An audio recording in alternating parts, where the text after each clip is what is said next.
Welcome friends. বেশ কিছুদিন আগে শিক্ষক এবং শিক্ষাকর্মীদের কনফার্মেশন নিয়ে একটি বিজ্ঞপ্তি প্রকাশিত হয়েছিল। তারপর বেশ কিছু প্রশ্ন আপনাদের মধ্যে আসছিল বা বেশ কিছু সমস্যাও এটা নিয়ে তৈরি হয়েছে। সেই সংক্রান্ত একটি আপডেট আমরা আজকে দেখে নেব। 15ই জানুয়ারিতে প্রক্রিয়া শেষের নির্দেশ, সরকারি স্কুলে স্থায়ীকরণের বিজ্ঞপ্তি, অতিমারিতে সমস্যা জানিয়ে দরবার। রাজ্যের সরকারি বিদ্যালয়গুলির স্থায়ী পদের অপেক্ষায় থাকা শিক্ষক শিক্ষিকা অশিক্ষক কর্মচারী সহ লাইব্রেরিয়ানদের স্থায়ীকরণের প্রক্রিয়া চালু করার নির্দেশ জারি হয়েছে।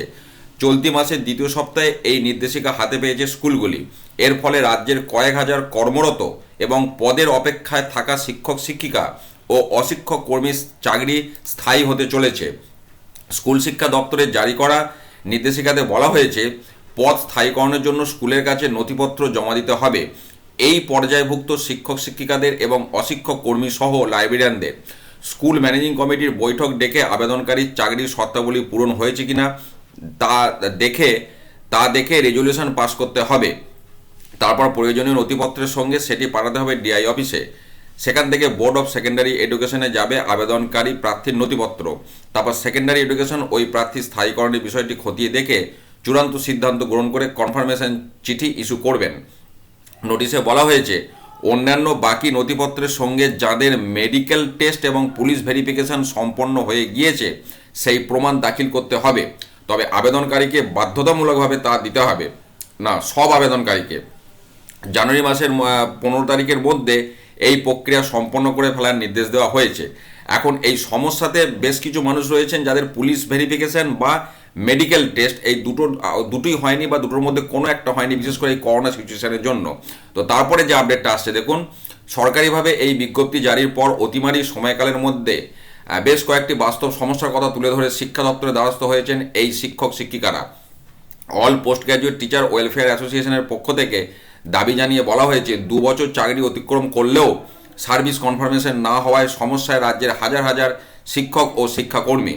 করোনা অতিমারির কারণে দীর্ঘ কয়েক মাস পুলিশ ভেরিফিকেশন ও মেডিকেল টেস্ট বন্ধ থাকায় কোনো অগ্রগতি হয়নি এই প্রক্রিয়ার। বেশিরভাগ জেলায় পিভিআর ও মেডিকেল টেস্ট শুরু হয়নি।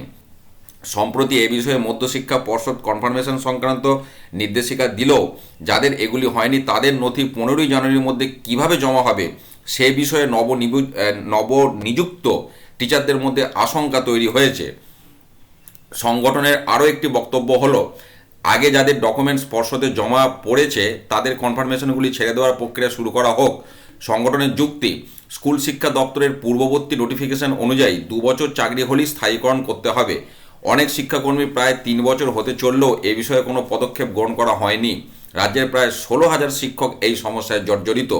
শিক্ষক শিক্ষিকাদের অভিযোগ, অনেকের পুলিশ ভেরিফিকেশন হলেও মেডিকেল টেস্ট করতে দীর্ঘ সময় অতিবাহিত করছে জেলার মেডিকেল কলেজগুলো। এ বিষয়ে all post graduate teachers welfare অ্যাসোসিয়েশনের অটোমেটিক কনফার্মেশনের দাবি জানিয়েছে পর্ষদকে।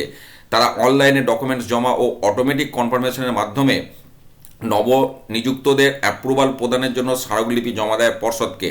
এ বিষয়ে সংগঠনের সম্পাদক চন্দনবাবু জানিয়েছেন, সকল শিক্ষক ও শিক্ষাকর্মী যেহেতু অ্যাপ্রুভড, তাই 2 বছর অতিক্রান্ত হয়ে যাওয়ায় অবিলম্বে সকলকে কনফার্মেশন দিয়ে পার্মানেন্ট অ্যাপ্রুভাল দেওয়া হোক। তো এই একটা সমস্যা, একটা স্টাফ শিক্ষক শিক্ষিকা শিক্ষাকর্মী যাই বলি না কেন, তারা একটি নির্দিষ্ট পদে যোগদান করছে, ডিআই থেকে তার অ্যাপ্রুভাল হয়ে যাচ্ছে, তারপরে এই confirmation, medical test, police verification, এগুলো মনে হয় একটু যেন কোথাও বাড়াবাড়ির পর্যায়ে চলে যাচ্ছে।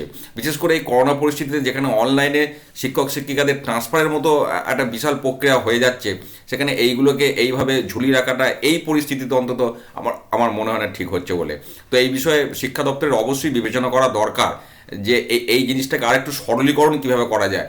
কারণ বছরখানেক আগে পার্থবাবুই বলেছিলেন যে শিক্ষক শিক্ষিকা নিয়োগ টোটাল যে প্রক্রিয়া এটাকে সরলীকরণ করা হবে, কিন্তু এই যে প্রক্রিয়া এখন চলছে এটা অত্যন্ত জটিল একটি বিষয়। তো এটাকে আরও সরলীকরণ অবশ্যই দরকার। টোটাল বিষয়টাকে শুধুমাত্র নিয়োগ পর্যন্ত নয়, নিয়োগ থেকে শুরু করে তারপর কনফার্মেশন, এই যে সামগ্রিক বিষয়টি রয়েছে তার মধ্যে এতগুলো স্টেপস রাখা কতটা যুক্তিযুক্ত এটা মনে হয় ভাববার সময় এসেছে।